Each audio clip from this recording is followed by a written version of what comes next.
What's up, everybody? Welcome back to the Six Man Tag Podcast. This is episode 65. We are well on our way to If you the know, count. you know. The countdown is on. We're at episode 65. We got a good show for you today. We got a good show for you coming up in 4 episodes. They're all good shows, but a special one coming. We're on the road. Extravaganza, some would We're say. on the road to our 69th episode extravaganza. On the road. You can keep your road to WrestleManias. We're on the road to 69, baby. You want your 30-minute matches? You want your 5-star classics? Nah, not me. Not me. That'd be a way to whatever. Oh yeah, is there a hand gesture for 69? Maybe I don't know.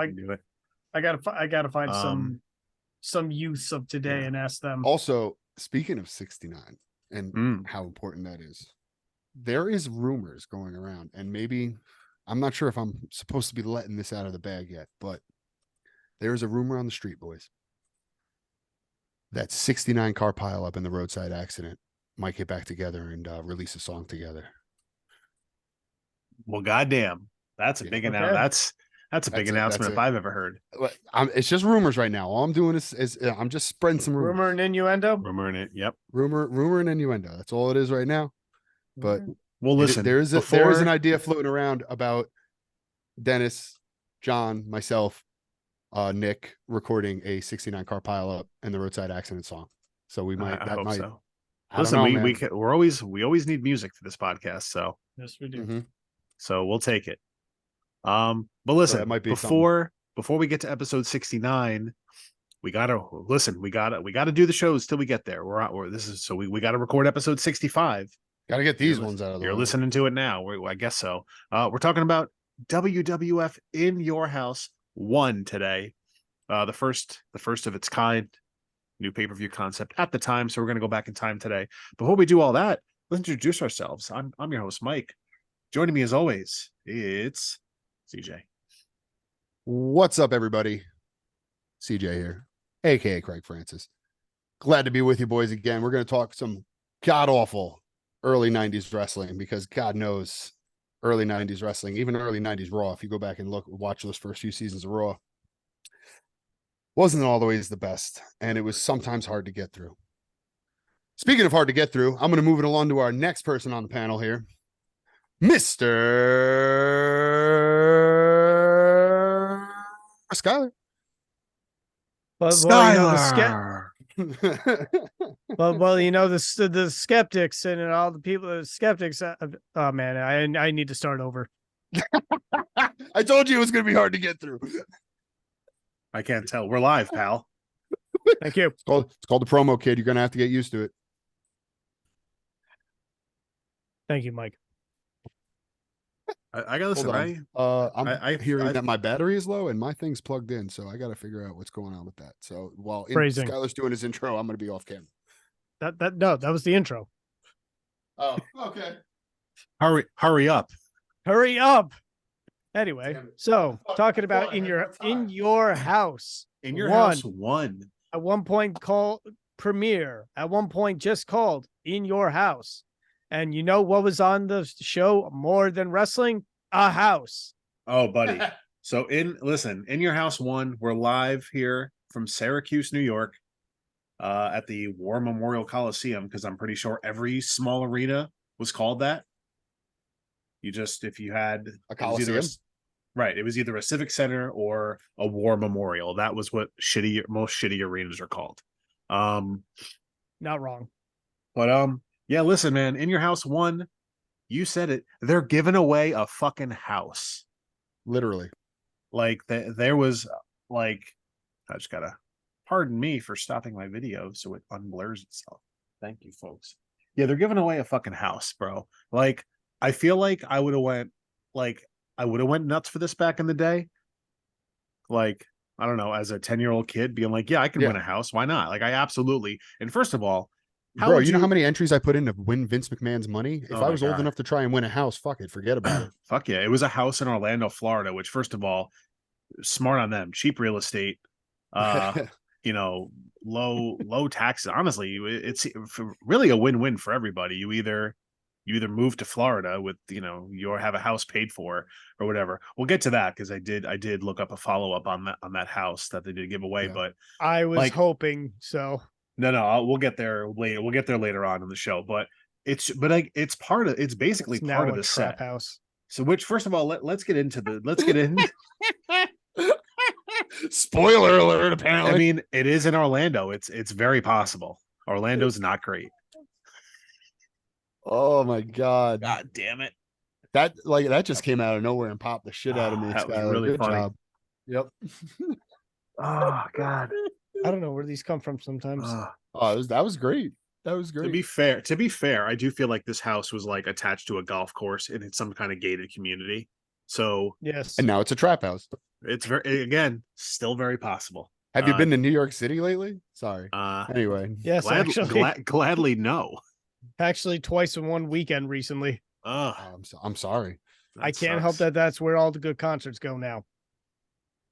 I mean, the chance is closing. Chance is going to be no more. I mean, I'm going to the final. there's a lot of good show concerts in Las Vegas. I'm seeing Alice in Chains next week. So you mean at the Sphere where they just like? no, they're not at the Sphere. They're at Oh, God. Hollywood. However, that Sphere is fucking incredible. Well, If like you I haven't mean, looked up like I videos say, of I've that, seen. I've seen video. Yes. Oh my gosh. incredible. I can't wait to see a show there. it's essentially like it looks like it's like a big fucking IMAX screen behind the Yeah, stage, but I guess. but it goes all the way around like 360, and it no like shit. it kind of Give me collapses Metallica down. in There's like that videos thing. of it bringing it down and stuff. It's crazy. Give me Yeah, Metallica. give me Slipknot. My buddy Sean said the other day, he's like, I'll "Can you take imagine Lady Slipknot in Gaga there?" in that thing.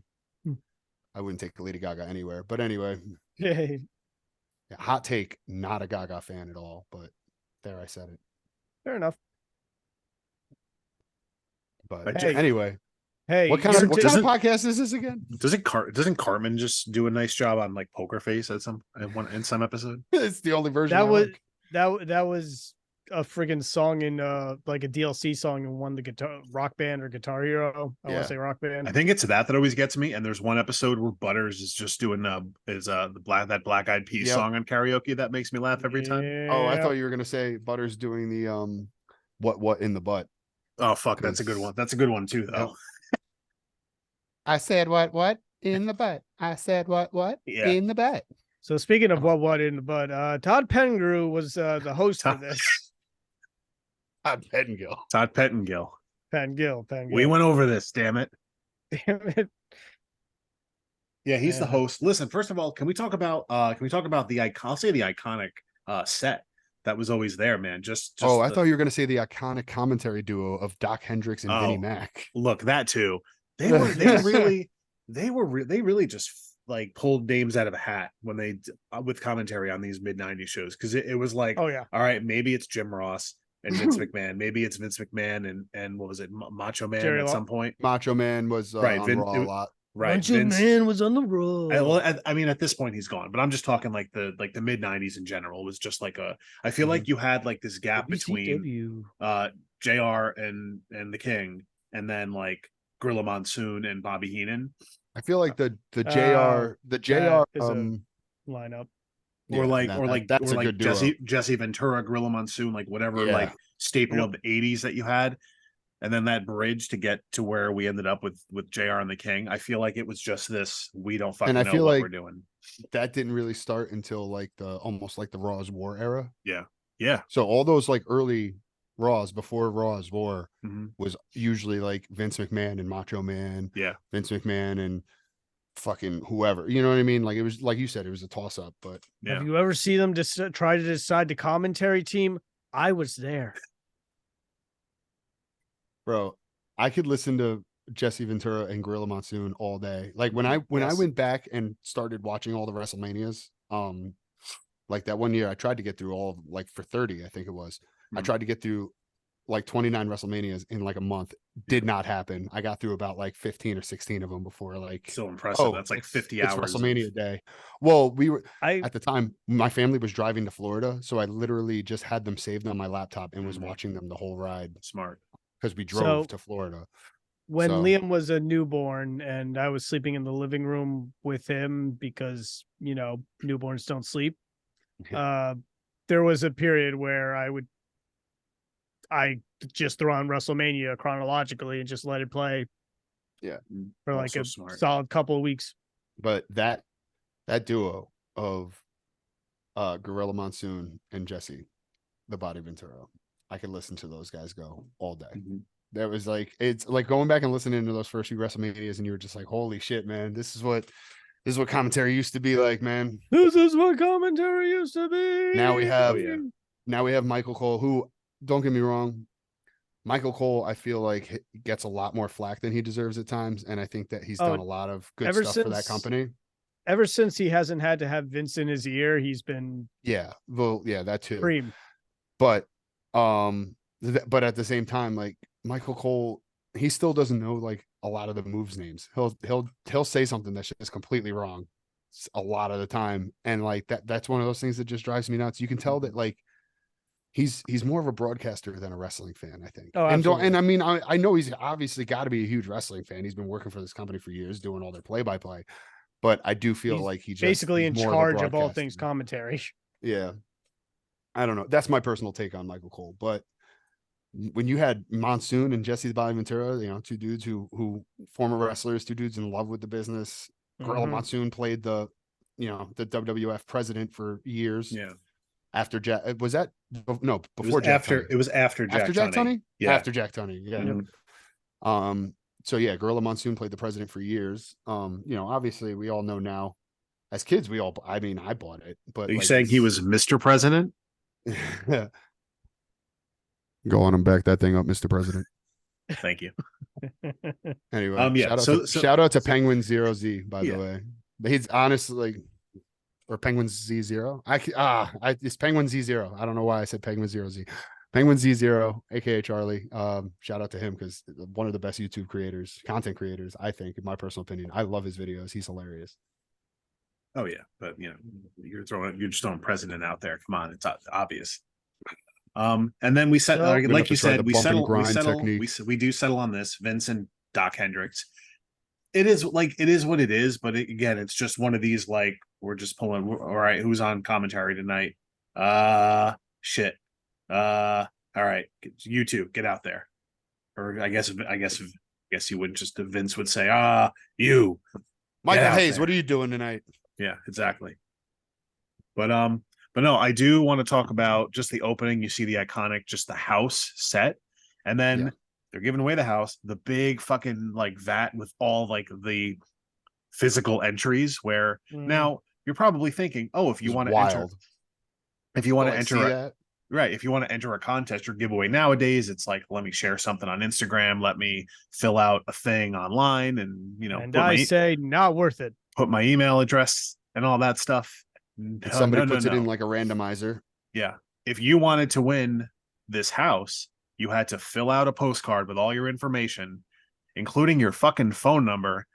Yeah. Mail it physically. You had to go buy a stamp, mail it to Stanford, wherever the fuck they were sending it all. I'm assuming Stanford because, the offices. And then they fucking called you. We'll get to it, but it's just wild seeing this thing of Mhm. physical entries and Just a bunch of envelopes. the amount of people that entered this thing to win this house, to go through the trouble. If you told people today, if you want to win this contest, you have to physically mail something, nobody would enter. People would be like, I'm not doing this. I'm not gonna win. I gotta go to the post office. No. I can't. But just insane that they gave away a house. But I guess, hey, the branding makes sense and the giveaway makes sense for what they're trying to do. They're trying to push this new pay-per-view thing. But yeah, So we In should Your House probably mention that's that was the reason for all this. The rival WCW Yep. were having more pay-per-views Yep. throughout the year. yeah, and again, this is also, and again, it's a new concept. You're obviously at the time you're used to all the big, I guess there were the big five at the time. King of the Ring was a pay-per-view Yep. at this point. So now this is the first in this new monthly pay-per-view thing. The show's only 2 hours versus a 3-hour traditional pay-per-view. And it's $14.95 as opposed to $24.95. Thank you. So that's a big I guess Fucking $15. God damn. Can Which we go is- back to that method? well I want yeah. that economy back. Yeah, seriously. $30 for WrestleMania, where I think before the network it was like 70 or 80 or something at that point. It was getting up there. It Yeah. was getting up there, yeah. But yeah, no, it's a new concept for them. It's a new like just. I think in the end, I don't want to do like I don't want to spend a lot of time on like a full summary of like the In Your Houses, because we clearly know that after a few years they evolved into just every pay-per-view was a 3-hour show every month. That lower price point eventually went away. You know, just I mean it's basic They all got economics. new, like they all had names, and like the In Your Houses Yeah. had like nicknames for a lot of them, but a lot of Yeah. these new pay-per-views just adopted some of those names into their Right. pay-per-view name. Right, exactly. So it's like, but like it's interesting to see like the beginning concept of this, which is why I wanted to do this show. Because one, it just covers something from the mid 90s that we're all pretty familiar with, and just it shows like how did they throw this card together. And I think they switched it because I think after a while, I think maybe a lot of these shows were just like, maybe it's just like a Monday Night Raw, but on a Sunday, and you have to pay for it. I think essentially because a lot of these pay-per-views and some of the non-big pay-per-views do just push the storylines, but I think that's what these evolved into over time. Was I don't think you're really getting many conclusions. You're sort of just, you had a couple moments, but we're really just trying to push you to the whatever big pay-per-view is going to come up in a few months, and this is just kind of your road to get to it. So Yeah. in this case, they're on the road to King of the Ring. They're coming off WrestleMania 11. I don't know. Listen, man, let's get into it. In Your House 1. We kick off the show with not that there's a whole lot of wrestling, which we'll get into as we go through this about the state of wrestling in the mid 90s, but we lead off with Hakushi versus Bret Hart, which is probably wrestling wise the match of the night. Yes. Easy. Exactly, easy. I feel like when I wrote Hakushi walked so Lord Tensai could run. Just because, and the look, it feels like someone like Hakushi, who amazing wrestler for again the mid 90s, like some of the stuff that he does in this match, you definitely don't see a ton of in the WWF no, at not the in those time. days, no. Dude definitely brought some stuff over from Japan. Exactly. Yeah. Oh, for sure. But which I also is kind of like the obviously- precursor to obviously. a lot of like the more AEW style of wrestling today, the indie Yeah. style of wrestling, where Yeah. like a lot of kicks and high Mhm. spots and stuff like that. Yeah. Bret Hart for being yeah. able to adapt to it. Well, Right. Bret I Hart- mean, well, there's no better Bret Hart could opponent. adapt to anybody. I mean, Yeah. Exactly. Right. So they go through the match, and like I feel like Hakushi was one of those characters that was probably just doomed from the start. Like I feel Yes. like again, if you want to go with like the Vince McMahon just doesn't think like foreigners can get over, or he doesn't like, like guys wrestling certain styles. And it's not to say that Hakushi would have been a world champion in 2020 or whatever, but it just feels like one of those characters where it's like, is he really going to stick around?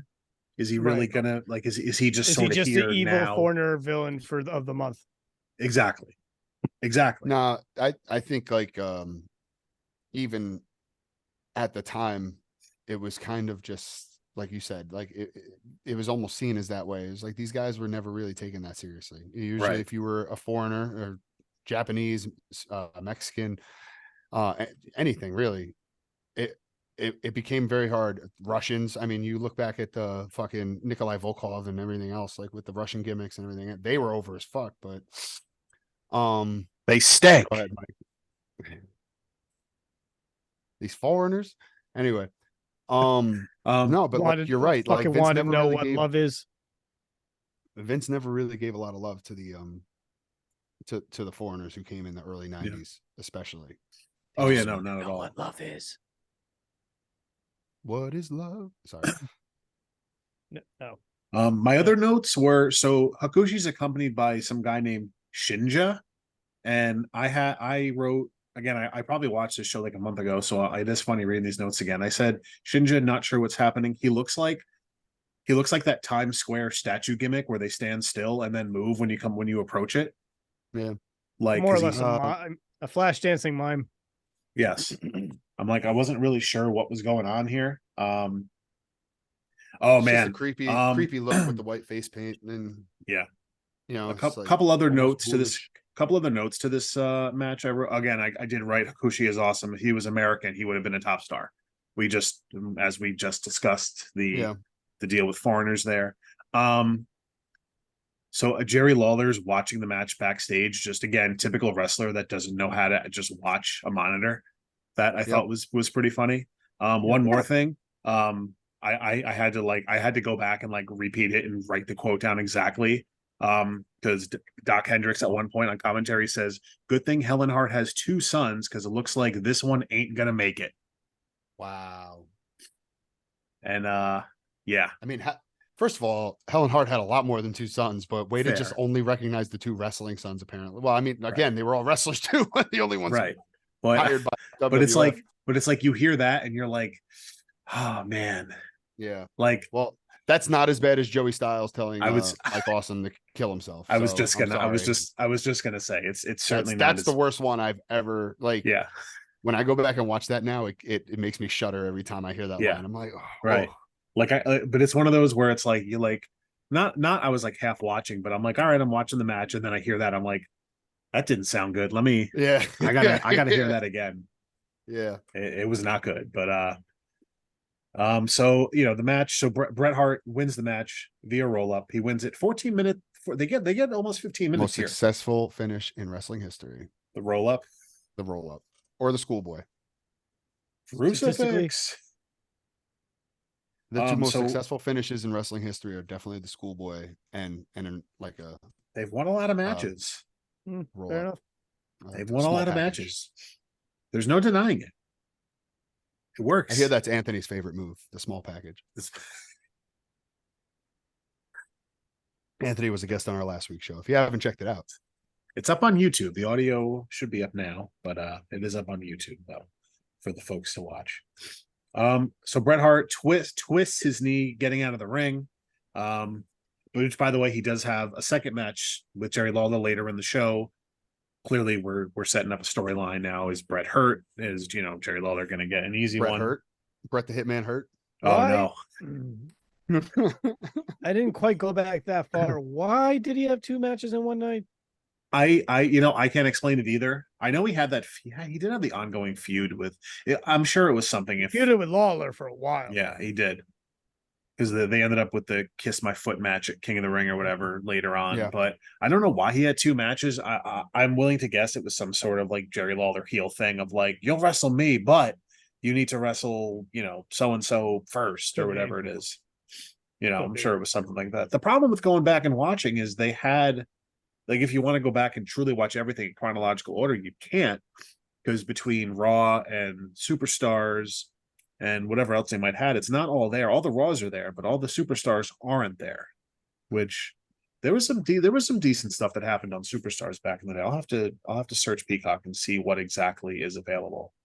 But I'm sure on one of those shows they did something. But that's my guess for the setup.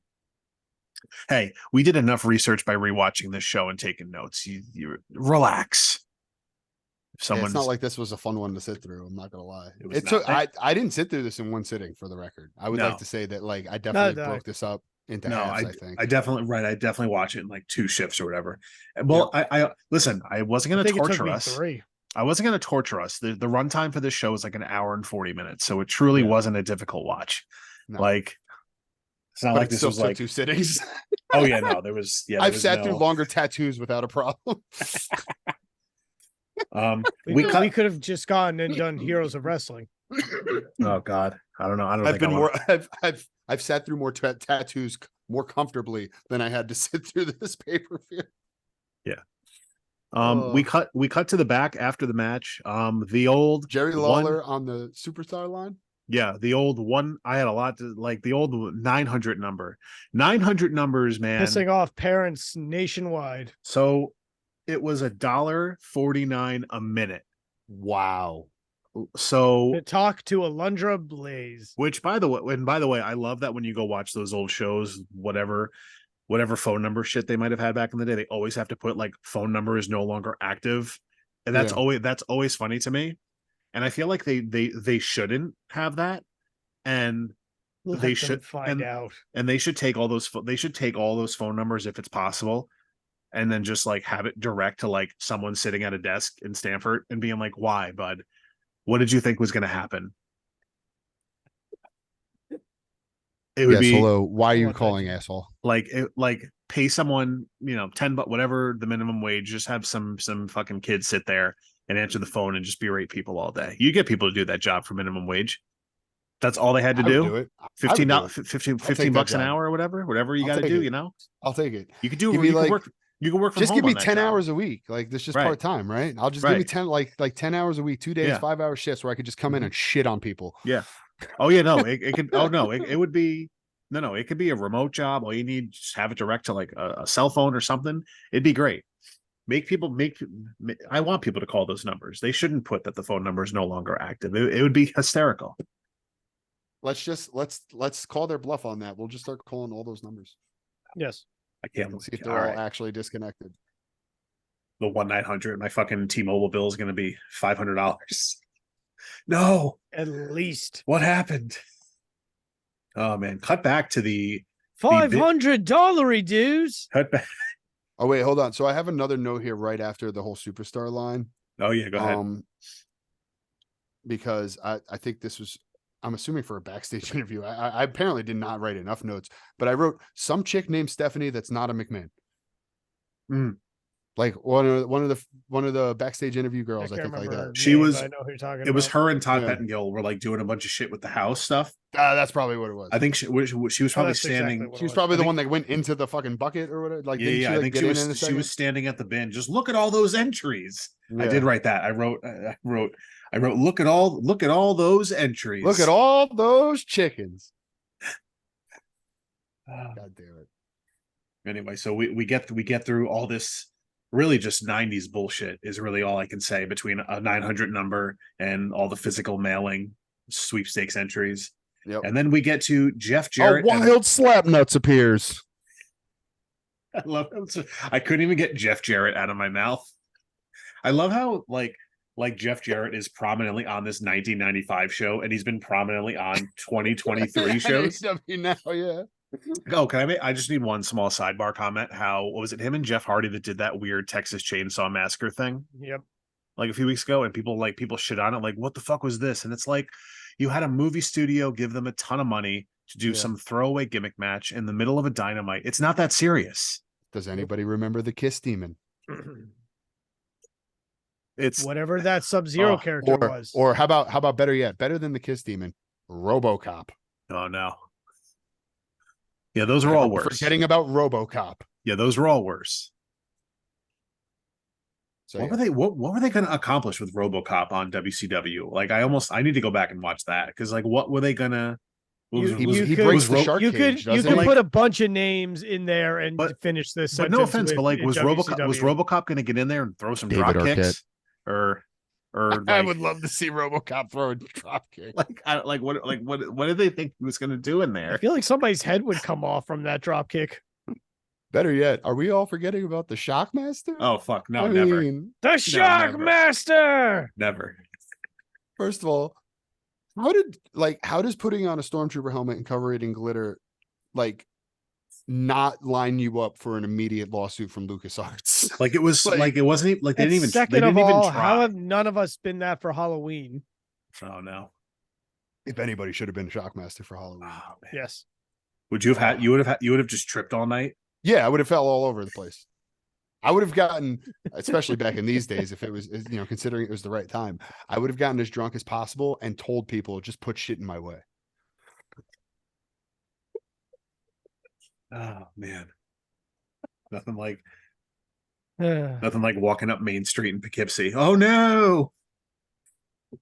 And then the helmet falls off. Oh. So Jeff Jarrett and the Roadie versus Razor Ramon. It would have been like the Oregon Duck beating up, like trying to beat that clock when they played Colorado and the fucking duck's head fell off and the guy just ran. The guy just ran right back into the tunnel. Skylar's trying to do a show. No, I can't. We're doing it. Anyway, Jeff Jarrett and the Roadie versus Razor Ramon. Yep. So the 1-2-3 kid was supposed to be in this match, has a neck injury, can't compete. You mentioned this, the shitty phone interview. Terrible 90s phone recording with 1-2-3 kid. I rewound this a dozen times because I swear that I almost X-Pac was on my tongue, but 1-2-3 kid.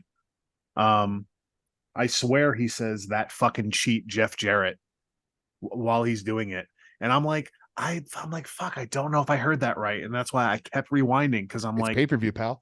yeah, I know. I mean, it would make sense, but like, I feel like it would have been like bleeped out on the any kind of future recording. Maybe he didn't say it, and it's just shitty phone audio that I just can't decipher. I I couldn't swear he tell what said he it. was saying. I I swear had he no said it. idea what he was saying at all. Like I listened to that thing, I was like, I can't make any of this out. I can hear Sean Waltman's gravelly voice. Yep. I know that voice, but I have Yeah. no idea what he's saying. Oh yeah, but I mean, and like this match isn't bad. It's just it's not bad. It's just It's there. You could tell. I want to say for the record, one thing that I noticed about this match, you can tell how green Road Dogg is. yes, Yes. Like super green. Not that like he did anything like terrible or bad, but he just Yeah. looked a little awkward in the ring. Like, Yeah. Yes. because so this you was can tell like that, like, he he's didn't super really green at this point. like because he just sort of trained to be a wrestler and then he sort of got like thrown right in. Like he didn't. Yeah. It's not like he Well, had. that's what I'm saying. Like, I don't think it's a shocker to know that the Road Dogg, when he was the roadie, was very green into the business. Like, and for those of you who don't know what green is, means you're brand new. The saying in the back is you're greener than goose shit when you come into a locker room where you don't know what you're doing. So you can just tell that he was just green. It's not necessarily bad. And like, again, I'm not saying he's messing up or anything else, but you can tell when you're watching a wrestler who's new at it and who has been, training for years before they actually get to TV. And you Right. can tell that Road Dogg was just, or Roadie was not one of those guys. That makes And sense. that's all. That's my point. Like, again, not bad. We obviously know what he turned into and what he did with the New Age Outlaws and how he worked then, Yeah. and he was a lot better. Yeah. But I'm just saying, like, his time as the roadie when he first came into the business, he moved a little too awkwardly to like not kind of present itself as Right. Although You know what I mean? honestly, what better guy if you're going to be green in a match? What I can't think of two better Double guys J, and Double J and Razor. then at this point in time, Mhm. who else could he have gone in there with and just fit in? I'll say. Yeah. No, I mean, again, it all worked out for him. He's not the first person to be put in that spot. He's not the last person to be put in that spot. We've seen it over the years. Plenty of guys come into the business super green who some of them turn out to be what they are, and they really don't get better, but then some of them do, and they turn out to surprise you. So yeah. I did like the finish a lot. I like the classic handicap match type of finish. We're going for the figure four, and then Razor kicks Jarrett into the roadie, knocks him down. Razor's edge pin, 1, 2, 3. Yep. So listen, it got the job done. Razor Ramon beats him. They got 12 and a half minutes, so they get a decent chunk of time on a 2-hour show here.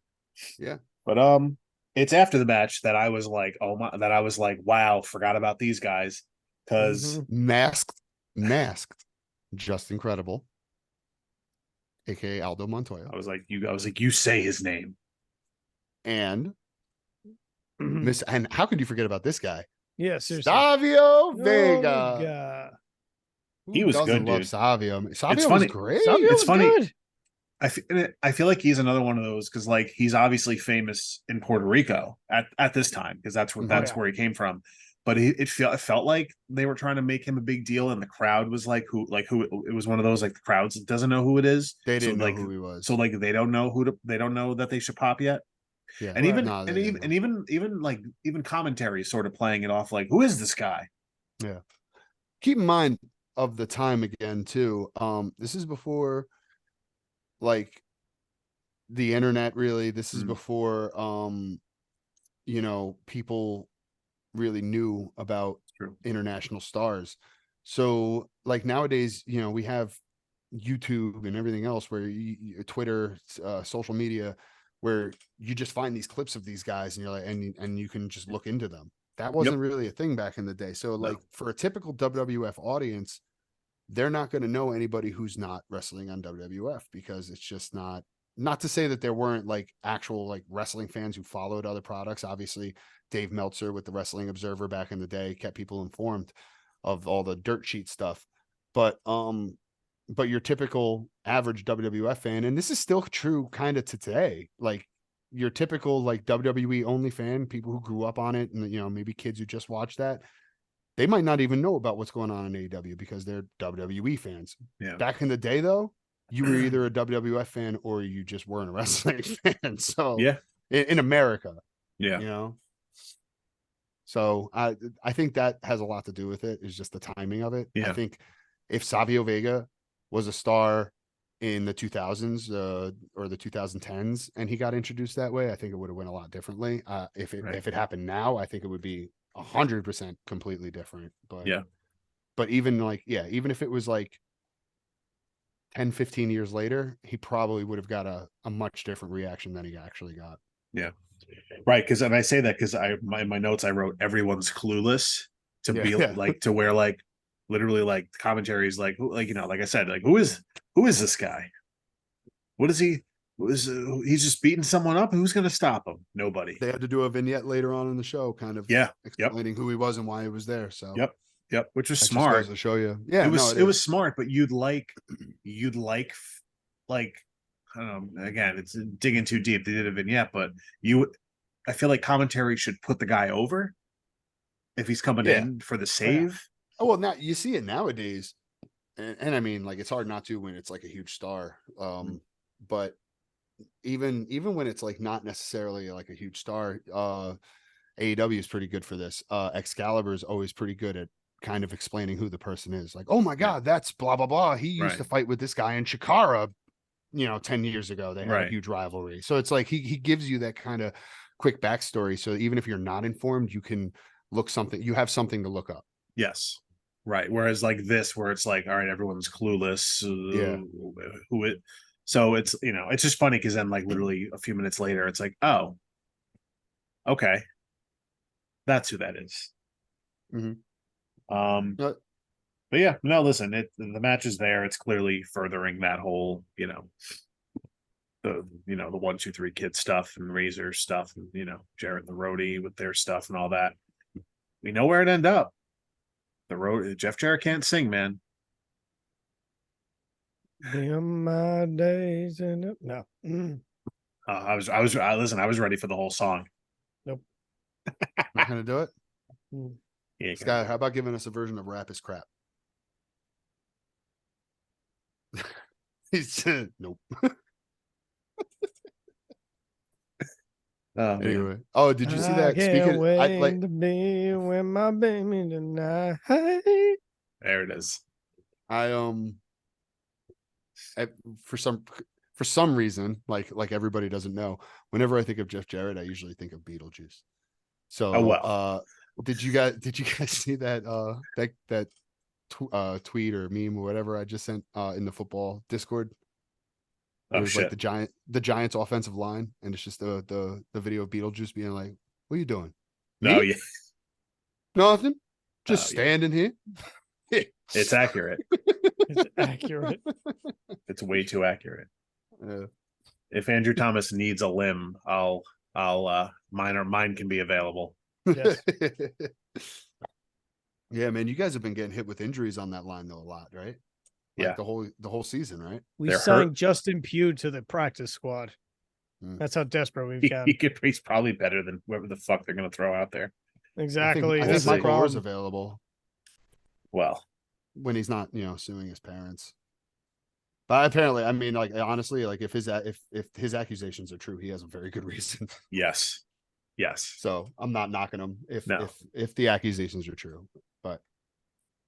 Like, wow, this family took a random kid from the hood to get him to play for their college that they're booster for. Wow, I can't believe this. I'm not saying there's not a lot of suspect shit that goes along with that. I read that like this whole thing makes The Blind Side like a hilarious movie. Looking at it from that perspective, like, 100%. But oh man. Anyway, so we move along in the show. We get a King of the Ring promo because the King of the Ring is the next pay-per-view coming up the following month. Again, one of the big five. King of the Ring back in the day was a big deal. Again, I feel like we've had our thoughts on King of the Ring on this show about how maybe it won't work for like another. I don't know if they could make it a full-fledged pay-per-view again. I think they should. I love King I of the do. Ring. I love King of the Ring. I think it's a great concept. I think it's a great way that you can build future stars. If like, look what it's done for guys in the past. Look at guys like Stone Cold Steve Austin, who literally rode that to their stardom. It's true. And Triple H the year after, who if you go back, I think he broke the crown every week.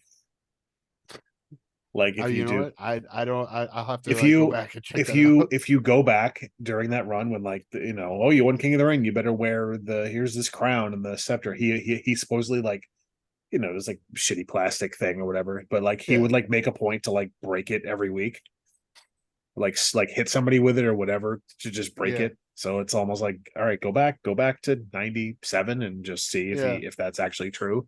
And I'm best like, year of all time. does Skylar want a word and say another year? We'll record those episodes. Okay. This I would think- be I it would thi- be I a good. It would be I a think good each debate. of us picking a year. Each of us picking a year. And then debating. Yeah. All right, that's fair. That's something. But my 'Cause love we for know my strong 1997 feelings goes on so much 2000. further than wrestling, though. It's like not about wrestling. Oh, fair. My love for 97 is when it that's when all the best stuff came out. All the best music, the best video games. If you have a favorite To movie be fair, from he's your right about- childhood, or a favorite album, if you have a favorite album, a favorite movie, or a favorite video game from your childhood that you remember specifically playing a lot through your young childhood or early teens, I guarantee you it came out in 1997. You That's all I'm might very well be You might correct. be on right. this. You're not wrong. But You're for not wrong. wrestling, 2000. Fair. I'm not, I'll go back and watch some 1997 stuff and I'll get back to you. Maybe there's some gems in there. We get a Sid promo to promote the main event, which is always there wasn't anything crazy in this one, but anytime you have a Sid promo, We're live, pal. right? Like you never There's know. a reason this one was pre-taped. Yeah. No, but anytime you get a Sid promo, you never know. Like it's like you have to never know. watch. You never know Yep. what It's what a he car might wreck. It's say. like a Steiner promo. Like anytime Yes. Steiner has a mic, it's just like, all right, I might be in for some shit, but this one, I better pay attention. And he's fat. He's fat. Steiner does not like fat people. Got your fat asses. So, okay, I have a Scott Steiner story that's not mine, but is a friend of ours, Joe Caldo. Okay, go on. All right. So when House of Hardcore was a thing, and our friend Joe Caldo was a former tag partner of mine, for the record, was a trainee at the House of Hardcore, and they were doing one of their first shows. I don't know if it was their first show or their second show, but it was early on. Scott Steiner was booked, and apparently when he got to the arena, the Civic Center, Tommy Dreamer was walking his students around. He goes over to Scott Steiner and he goes, "Hey Scott, these are some of my students. I just wanted you to meet them." And he goes, "These are your students? All right. Which one of y'all is going out and buying me a bag of apples?" And that's pretty much the story, is that he made one of the students run out to a grocery store to buy him a bag of apples. And like Joe told that to me, and I was just like, "So what happened?" And he's just like, "We went out and bought him a bag of apples." Only because it's Scott Steiner, and me picturing this is just as hilarious as it is. So I don't know, It's just great. that's my eating. Scott. He's just picturing him eating 10 apples, like for no reason. You just see some whole. Core and everything. Yeah. Hope he peeled the skin because the skin is filled with toxins.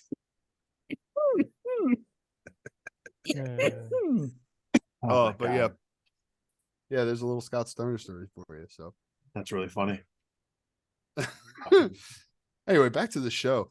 So Jerry Lawler and Jack Tunney backstage demanding that he wants his match with Bret Hart next, even though it's like literally in 2 more spots on the card. Yeah, it's not far off, Jerry. Just wait a couple minutes. We'll get there. Trust me, because the next 2 matches are a doozy. Before that, we have before we get to the matches, we have one more. We have an advertisement for a fucking god awful Bret Hart T-shirt that is in the crowd. Again, I think it's promoting like call this phone number or mail something, and we'll send you this. It was The shirt was one size fits all. that.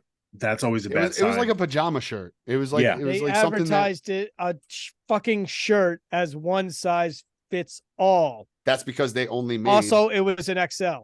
a and bunch it was fucking in one awful. size. Yeah, it wasn't a good shirt. But It was bad. then again, it was better than the It's Terrific shirt. So that Rick had. Remember that shirt? Yes. Fucking David Tyree with the helmet catch. It was just like that. It was Yep. just a picture of him doing the helmet catch. It's Oh my terrific. God. We gave him a Miserable. lot of shit for that shirt. Just miserable. But, Oh my that God. Bret Yeah, no, Hart shirt there was pretty bad. like I'll say like a lot of times like we'll rip on like wrestling merch like today and say how it's not bad. Like this is whatever they make now is awesome compared to this Oh, Bret yes. Hart shirt. Oh yes. It's a fucking doozy. And I hope nobody bought it. You know, people did. Of course they did. You know, somewhere. Daddy, I gotta kids- have this shirt. Oh Yep, my some God. kid needed it. This is god Parents bought it awful. for him. He It's wore it as a god-awful. pajama shirt till he got to high school and then never wore it again. Oh my God, it's so fucking bad. Where's this thing? I swear there it is. I was like, I swear I just found this stupid thing. It's fucking terrible. It's got like send Target. it in the Discord. I Yeah. want to look at it. It's got Make like it- targets on it. Make And that it's the just caption. like it's just so bad. I don't know. And I'm like a stickler with t-shirts where like I hate when there's too much going on. Yeah. Like when there's like a big design, like if it can have a design on the front, but when they print a bunch of shit on the back, I'm like, this is too much. Like the back is unnecessary. Just keep it simple. And most wrestling shirts don't do that. And this is one of them. And I'm just like, fuck me, this is bad, dude. Yeah. Oh my God. Yeah, I'll send it once I get like an actual like close up picture, but because like I found it on like the Peacock feed just because I had it up, so I just quickly scrolled, but like I can't actually find it like on eBay. I hope if someone has it and is selling it on eBay, I hope nobody buys it. I think you should buy it. I If you definitely see it, will. you should just buy it. I- for the I- show. Do it for the Vine. Oh God damn it! Oh my Do God! it for the Vine. This is great podcasting. I'm just live looking up a fucking t-shirt on One. eBay that I don't see.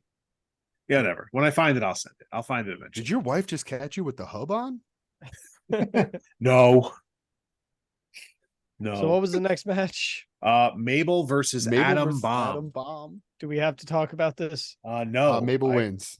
It was a King of Yeah. the Ring qualifier. Yes, I wrote. Yes, and unfortunately, I we know wrote where this fucking. would go. Yeah, I wrote. Yeah, Mabel. Unfortunately, King would Mabel, go on. baby. Yeah, King Mabel. Yeah.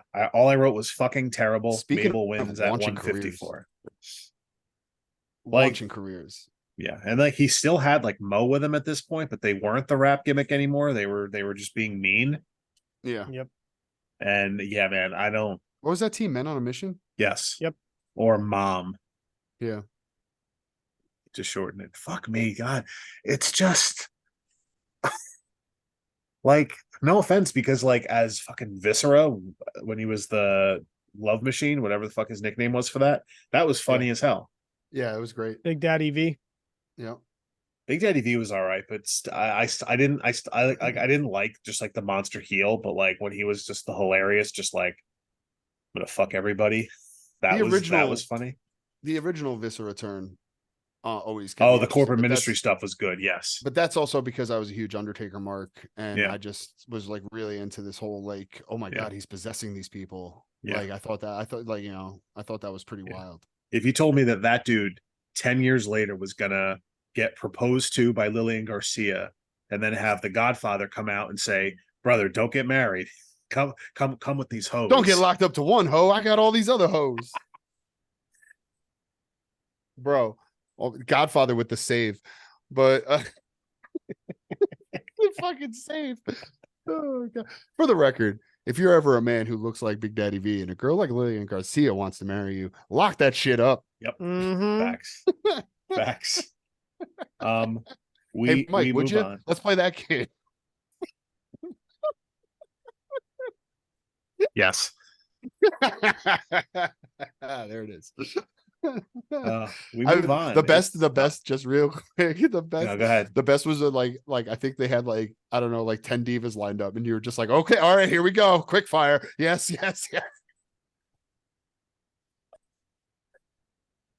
Like I don't remember what exactly sparked it, but I remember you just being like, all right. Yeah. Oh my God. Good times. We move on. Ugh. WWF Tag Team Championship. It's the Smoking Guns when they were a tag Not- team before. Not the Guns, No, the Smoking Guns. but the Where- a different where- set of Gun Brothers Where the Guns have the best entrance in wrestling. by far. Smoking Guns, not really. They were no This is- Mounties. This is pre. Oh no. This is pre Bart Gunn getting his ass kicked by Butterbean. This is pre Mr. Ass. When they were just two fucking redneck Texans. Billy with the mustache. I just want to funny thing that Yes. I actually read. Billy Gunn has been a champion in the 90s, the aughts, the 2010s, and the 2020s. That's true. He's had a I long think career. Man. him and Christian. Again, look at this card. There are two guys on this card who are still working significant matches today, and that is Double J and Billy Gunn. Yep. That's true. So think It's how long insane. their career is, man. It's insane. It's like, I know, the floor, it's crazy. So the Smoking Guns versus Owen Hart and Yokozuna. And boy, Yokozuna he's a big boy. Yeah, this is definitely in the later stages of Yoko, which it's already been documented how bad his weight gain really got late in his career and how bad his health really became.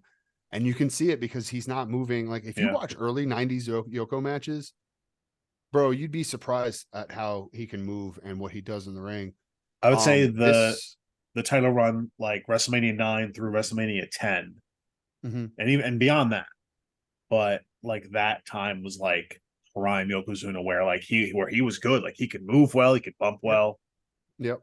But and Agreed. like now, and this isn't even at its worst. If you fast forward a year and a half, if you go Heroes watch, of Wrestling. well, I wasn't even saying that, but that's even worse. But even I'm just going Survivor Series '96. Yeah. Who's he's gonna harp in on that pay-per-view? because he's in one of that's a great pay-per-view, but he's in one of those matches, one of the Survivor Series matches, and it's just like, holy shit, like Jesus Christ. But yeah, man, he got really big, but this was definitely like you could already see it was affecting his work at this point. oh yeah, like he had what was it? He did one big bump to the outside, Mhm. and then you didn't see him again. Granted, listen, it's Owen Hart. Like Owen Hart was clearly going to be the workhorse, Yeah. for that team, like as he Mhm. can and did.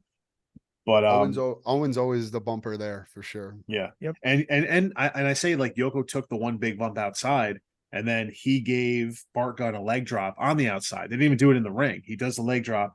Bart gets rolled in, and Owen just pins him. And then Owen Hart and Yokozuna are the new tag team champions. So Yep.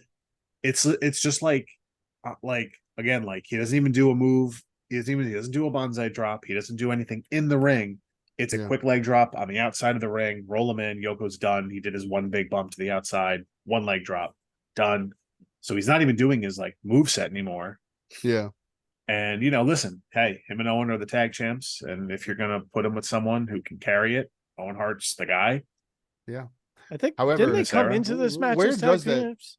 No, it was like a mystery partner for Owen Hart, I think, or something like that. No, that was back at WrestleMania, not this show. Oh, maybe it was. No, I don't remember. Yeah, no, they came into the show as tag champs. I didn't write who was the champs. I thought it was the Guns. I swore it was the No. Guns. No, they came in. The mystery partner Yokozuna was WrestleMania a few months prior. Well, fuck me then. I got it all wrong. Which how the fuck does that team come together? Like, is the story that Owen was just like, Oh, I maybe get to pick whoever I want. I'm going to pick the Jim biggest guy Cornette here. might have. Did Jim Jim Cornette Cornette. just manage? Oh, he both? lobbied it for it. Yeah. Maybe. Oh was yeah, a they were the corny- champs. that was a Wow, corny yeah, team. I got that all wrong. All right. I swear Cornette. I watched the show. Motherfucker.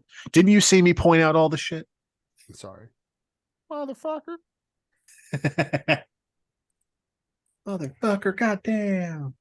I love fucking I love it and I hate Jim Cornette at the same time. Yeah. Like I hate some of his takes, but I'll watch him all fucking day. So we get a Diesel promo, talking about, he was like, it was a weird promo. He was, not a weird promo because I think he was talking about like his mother passing away. I don't mean it weird like that. I It guess was a more weird emotional. promo that all of a sudden became a bit of a downer. Yes. No, right. It felt weird. I know what you're saying though, because it felt weird because it didn't really feel like a wrestling promo. Like it felt like Right. Kevin Nash was talking to a camera. Yes. Right. That's how it felt. Right. Yeah. Right. Like it wasn't, like it was like, all right, it's Diesel, but it's not like your usual, but hey, it was the promo on the show. And then we get, and then we cut to Jerry Lawler's in the ring with his mother, which who's clearly much younger than him. I'm just Yeah. like what? Yeah. What? It was My just beautiful mother. Yeah, it was just he just makes fun, which he's been making fun of Helen Hart for years at this point. Yeah, like it's nothing new. Being old. Oh yeah. So he's just making fun of, it's just typical King shit from the 90s that Yep. worked at this point. And then boy, oh boy, baby, we cut to Bret Hart. Oh my, his knee's fine. I can't believe he was playing possum this whole time. He was fine. So that sets it up. A healthy Bret Hart versus Jerry the King Lawler. And they go back and forth. Very poor run-in. Shinja just appears late, Yeah. it would appear, and then ref bump. Earl Hebner took a fucking beating because his foot got caught in the rope and he got tied up. Yeah. And then it was just weird how Earl Hebner was down for what seemed like forever. Hakushi comes in, he just does a million splashes on Bret. Yeah. And then Jerry Lawler wins. It was just very, very weird timing. Yeah. It felt like somebody missed a cue somewhere. It just, I don't know. It was definitely weird. It's only a 5-minute match, but sure. It advanced the feud. We know where it goes. They're setting it up for King of the Ring. And that's where I said on a lot of these In Your House pay-per-views, the non-major shows, a lot of times it's just for story advancement. And that's what this was. So again, I don't know if you want to debate the, I bought this pay-per-view, I need an ending, damn it. But it's not how it goes. But, but either way, so there's that. We move along. There was another Sid promo, or did I get my notes wrong? Either way, listen, folks, it's time to give away this fucking house. Now fucking time. It was just who wants to win a trap house? I hope I win. So I sent my postcard in. I'm still waiting to hear from them. Keep waiting by the phone. I'm sure you still have the same phone number. I got my landline set up for sure. Oh my, yeah. And then Vince will call you next. Same day. Am I gonna win his money too? I put a lot of entries in for that too. You might maybe Endeavor's money or TKO, whatever. TKO Holdings. Maybe they're not gonna send you any money. You send us money, boy. Yep. I'll take some of Dana White's money. Yeah, I'll take anybody's money. I'll take anybody's money. Seriously, you got money, just send it. It's my last dollar. I'll take it. Literally, as a poker player, I will take anybody's money. You shouldn't have played. Lost your money, bitch. Step right up and lose your money. Yep. So we give away the house. You need is a little bit of money to lose all your money. Oh man, cancel that order. Oh my god. This joke has way too many. This show has way too many inside jokes that like literally only 3 people get. It doesn't matter. It's fine. Just why you guys do a podcast? Just pop each other randomly. it. That's literally it. We Pretty just much. come on here to pop each other. Oh my god! Cancel The that milk's order. gone bad. Yep. All right, so we're giving away the house, old school. So Stephanie Wyatt climbs into this bin with all the entries. She does a Stephanie Wyatt. I thought Wyant maybe I think was her name. Oh no, I'm just Yeah, saying. I Like, think I that's know, what it no, was. I is that know. Sister Abigail? Oh my god, it's been the answer's been in front of us all We this figured time. it out. You just had to We go put back. we finally put all the pieces together. I mean, think about it. Like, you know, the whole Firefly Funhouse in your house. Come on, guys. Oh fuck. It was God. right there. Rest in peace, Bray. I fucking miss Rest in you. peace, bro. Yeah. Yeah. But anyway, yes. So she climbs it. She does a terrible job. She does a terrible mixing 'em? job Yeah, of mixing them up. First of all, She goes like this. Yeah, they have like a legit fucking rake, and then she literally did like one turn. It's like, oh, okay, so if my shit was on top, I lost. Thanks, Yep. bitch. Yep. So they pull it out, and like they have to call this person and like hope they answer, and they listen. They give away this fucking house, man. And then I read a follow up. So apparently it was like some 10-year-old kid that won the house, but they gave it to him. It was legit. I guess the family had moved to Nevada. Might have been Vegas, but I forget if it was exactly. Yeah. Yeah. Good Are you sure this wasn't you? But they sold the house 6 months later for $175,000. So Yeah. you know, if nothing else, that's a decent payday, especially if you just moved across country. Because again, I get it. Like it was that was probably going to be the end result anyway, unless the person that won lived in Central Florida, That area. Yeah. Wanted to Like, live there. Yeah. right? So, and it made sense. But not for nothing. If somebody wants to give me a house to sell, I wouldn't be upset about it. Oh, yeah. So. Right. If somebody wants to give me a house to live in, I wouldn't be upset about it. Yeah. Right. And well, and because I think when you have a giveaway like that, your options are you keep the house, you move in, you have no matter what, you have to pay taxes on that value, regardless of that. But that happens everywhere. That's like if you went on like The Price is Right, all those prizes that you get, you have to pay taxes on. So that's why like they'll give you like cash equivalent, I think, and then you can pay the taxes on that and still go home with something. Yeah. But it's like so you like that always gets you. So clearly for this family, it was like, hey, let's make some money. Let's sell this house. But yeah, apparently it was nice. It's a gated community. It was not a trap house. Allegedly. Yeah. Allegedly. Perhaps that's why they sold it 6 months later. They said, oh, no. This neighborhood is not great. This is trash. I mean, it is Florida. Yeah. I mean, Doc Hendricks said on the broadcast like 85 times that he wants golf privileges. So clearly this was on a golf course, this house. But yeah, man, they gave away a fucking house. Again, not clearly we mentioned the McMahon Millions, not the first giveaway, certainly wasn't the last. But just it's just I feel like there's no other decade where they're like the thing, like the technology that was around and the things that happened, where you're like fucking 90s, man. Because I feel like this shit, they didn't do these kind of contests back in the day. And then all the technology advanced from 2000 on, where you're like, the fucking 90s were just wild. Like, here, send this postcard in and win a house. Yep. There's seriously no catch. The 90s were a wild time, man. I miss the 90s. Yes. It was a good time. Agreed. Fucking A. Just To fucking the funny, 90s. man. Yeah. And with that, we gave away a house, and now it's time for the main event. Finally, a match we could all care about and be proud of. So at the top, you heard the big meaty men slapping meat video promo thing from Big E, which is just it's always going to be funny. Yes. Yep. I watched that video so many times and I'll still laugh. Like only because we were saying this, leading up to recording this, but this match doesn't qualify in that category for me because this is one of those times, and like I brought it up as a question at the end of last week's episode of what was it with a lot of these big man matches back in the day? Was it just like we've seen better wrestling now that a match like that is just like, please don't book this?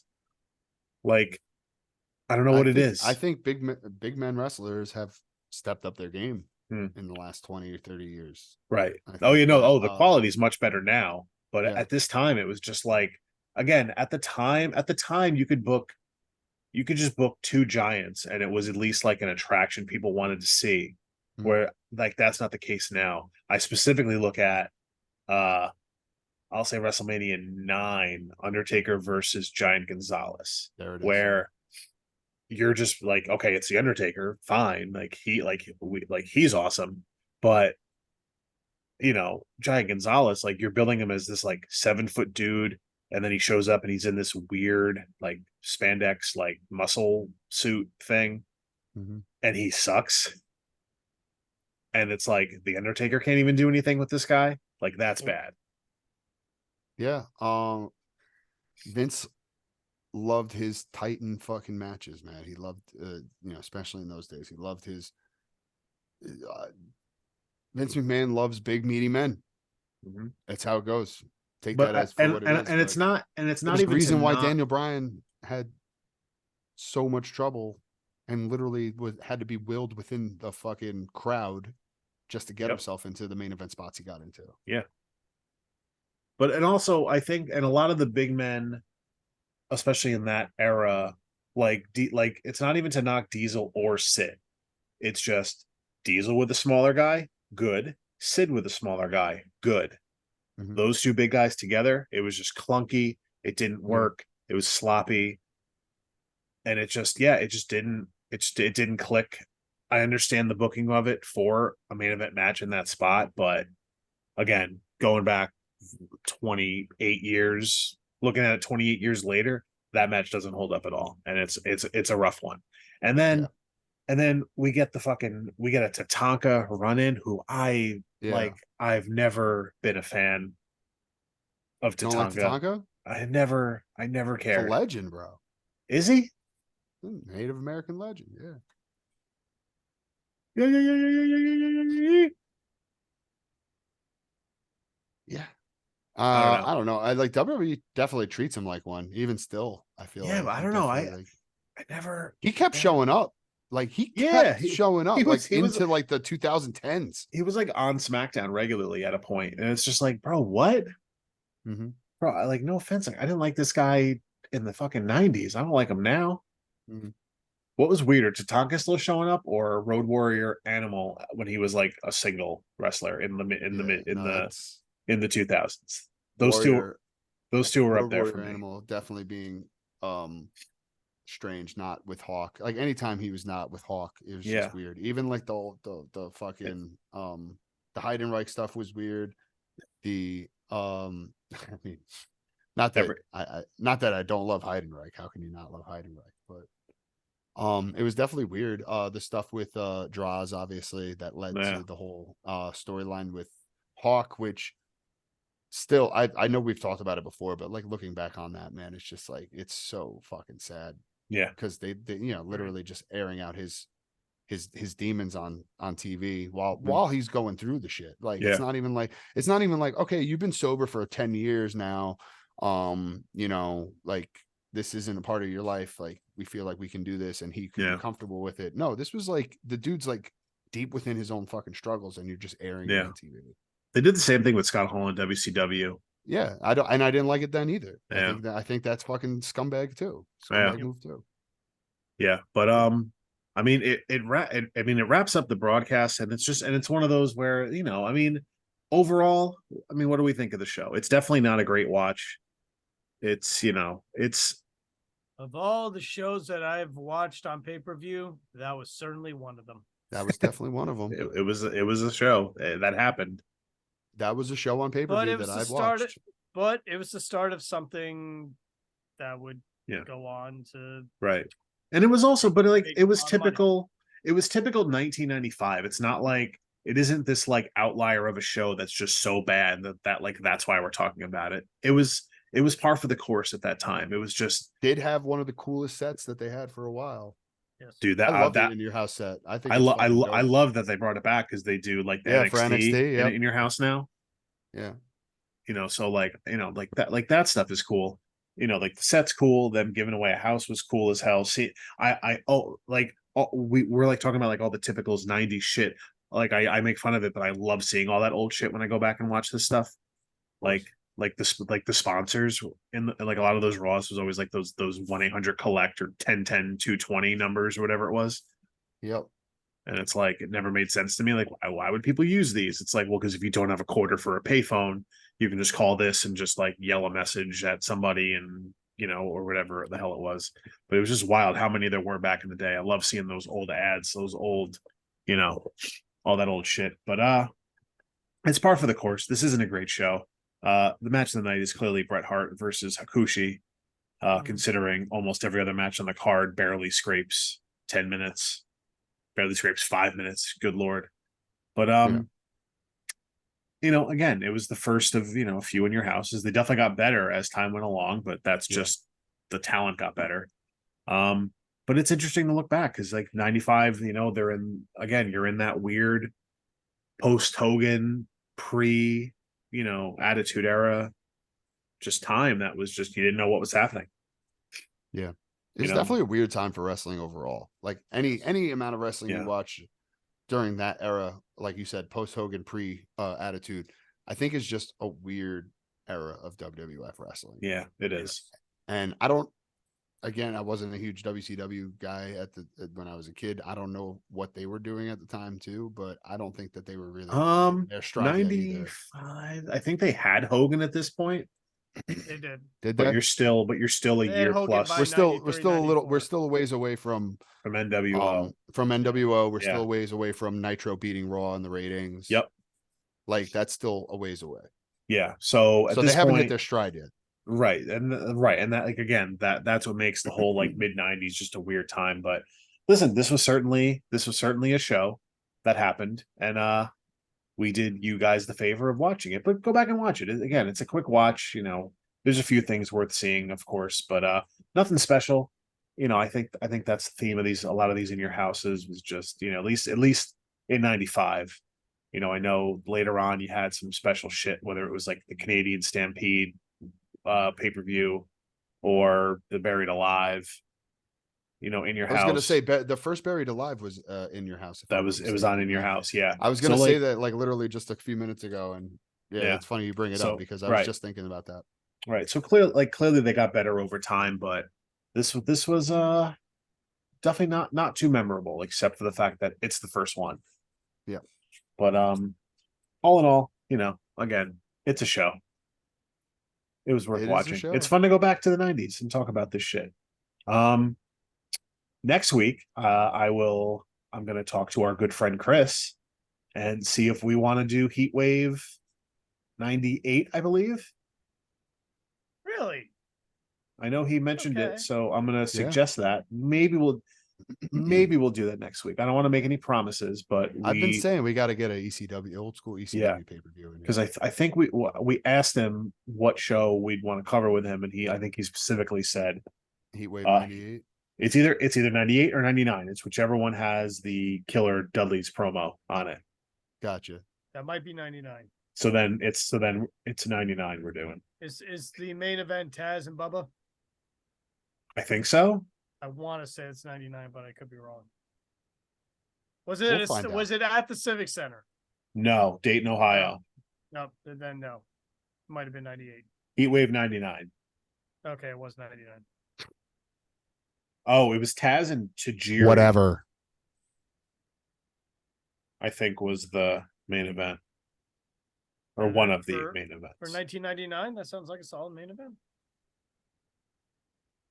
Wave 99, fuck yeah. The human unsafe machine versus the Japanese buzzsaw. Is that some Taz slander? I love Taz, but go back and watch his ECW stuff and tell me he was a safe worker, and I'll tell you you're a fucking liar. All right. Oh, sorry. So it is Taz versus Tajiri, but the pay-per-view is main evented by RVD and Jerry Lynn versus the Impact players, Lance Storm and Just Incredible. Interesting. So that was the main event. So there's that. But what else we have on this card? Let's see. You have Super Crazy versus Little Guido. That just feels like a typical ECW match. We're like, all right, That They'll was a get out match on there. every card. You know how Right. many times they did a 3-way with Little Guido, Super Crazy, and Tajiri? Like that Probably. was like literally on like they put it on fucking One Night Stand because Yeah. that was literally on 20 of their other pay-per-views. Like, why not fucking throw it on One Night Stand too? Oh yeah. So, again, no promises, but I think we're definitely looking to do that on a future episode. And again, the countdown is on to episode 69, folks. The episode 69 extravaganza is coming up.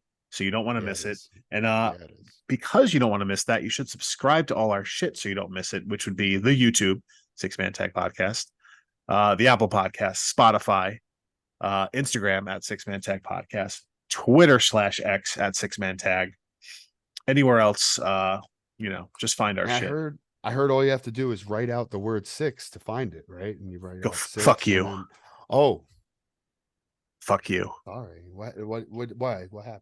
If you'll be dead if you write the word 6, like you'll just be dead. CJ. Like if you write it out, dead. DED dead. DED dead. You write the word. If you write out straight to jail. Straight to jail. The word 6, jail. Tell Believe them how it- they get there, Mike. The number you gotta 6. You The sons number of bitches. 6. Believe it or not, any change to that, straight to jail. Damn. The number 6 in Six Man Tag Podcast. Don't write the word. That's somebody else. That's some weak bullshit right there. Don't fucking do that. I didn't write fucking shit. Anyway, We don't have time to write out words. no. You're And lucky also, we wrote man tag. Like we could have and just also- been 6. I mean that might be copyrighted somewhere. Yeah. The 6 podcast. That's got to be a thing. Also, John Hooten and Hollering podcast. Get that plug out there. He's posting some stuff. It's good. He's doing some new guys gotta stuff, listen. man. Some really cool, really, really interesting stuff. Especially if you know him personally, but even if you don't, it's just really, really good stuff that I feel like people can kind of, you can always take something from things like that, I feel.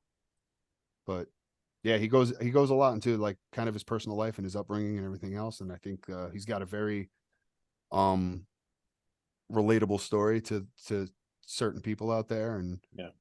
But also, I think he's just, that's one of my best friends. So of course I'm going to hype him up. But like he's got a very interesting life story, man. So check it out. He's been talking about just his life the past few episodes, which I think is really cool. Good shit. Yeah, Everyone else, get your butt plugs out Take my butt plug out. or put it in, whatever.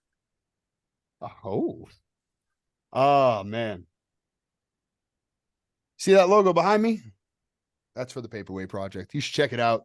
We got a few songs up there. Like I said, rumors and innuendo about a possible 69 car pileup and the roadside accident. If you know, you know. But in the meantime, I got a few songs up there worth checking out. All you got to do is you go on SoundCloud or YouTube, look up The Paperweight Project, or you can go to Linktree/The Paperweight Project, where all of my links for that and including my old episodes of the Paperweight broadcast are all available. So you can check that all out. Please follow, subscribe. Like I said, I feel like I'm always talking about like, oh, I'm going to be working on things, and I swear it's common. It's just it's hard working by yourself. It's hard making music by yourself. That's all I'm going to say. But we're getting there. But anyway, Skylar, what you got going on? Strange AFC on Twitch. I'm playing Cyberpunk 2077. I fucking he's love that back game. on the Cyberpunk. Back Back in again. the Cyberpunk. Also playing some Alan Wake remastered because, well, Shit, is that Keanu out? Reeves. that's been out for a while. It was a free game like a month or two ago. Hmm. No, that actually as of today, Callisto Oh, wait, no. Protocol is free. Oh no. Oh wait, I'd rather doing a second one, right? Never mind. That must be what I'm thinking of. Second one's coming out this month. Yes, That's okay. Because I was like, I never did played the that- Alan Wake games. there's only one. Well, you And just some said a second DLC. one's coming, didn't you? It's coming out like end of the Gotcha. month. But the Yeah. first, okay. I never played it. Yeah, there's only been, what was it? It was originally 360. Yes. Okay, I wasn't sure if it was a little older than that, but that makes sense. That sounds about right. Yep. All right. Well, hey, good shit. Listen, Yeah. hey, well, it's. I feel like we planned on talking about this pay-per-view for a while, hence why like we watched the show like over a month ago at least, and that's Yep. why like I'm reading these notes like, oh wow, I wrote this. There had to be a reason for this. Yep. But listen, again, follow us on all the socials. The countdown is on. Where we are well on their way, on the road. 69th episode extravaganza coming at you soon. We got hopefully got a lot of good shit planned. Remember, card subject to change, no promises ever. No, but we are working on some stuff. I We don't are. want you to think that we're taught. I don't want people to think that we're hyping this all up No. just so you could see our three faces on the 69th episode talk about I don't know, fucking Royal Rumble 98. That's not going to happen. Good show though. Yeah, we're planning some shit. We're going to have some guests for you. I don't think we want to really like as Mike said, I don't think we really want to confirm anybody yet because card is subject to change, but we definitely have some guests lined up and some ideas planned for that episode. So be ready. It's gonna be such good shit. Such good shit. Oh man. And with that, hey, listen, we hope you enjoyed it this week. So until next time, for Skylar, for CJ, I'm Mike. Hey, peace, everybody. Goodbye.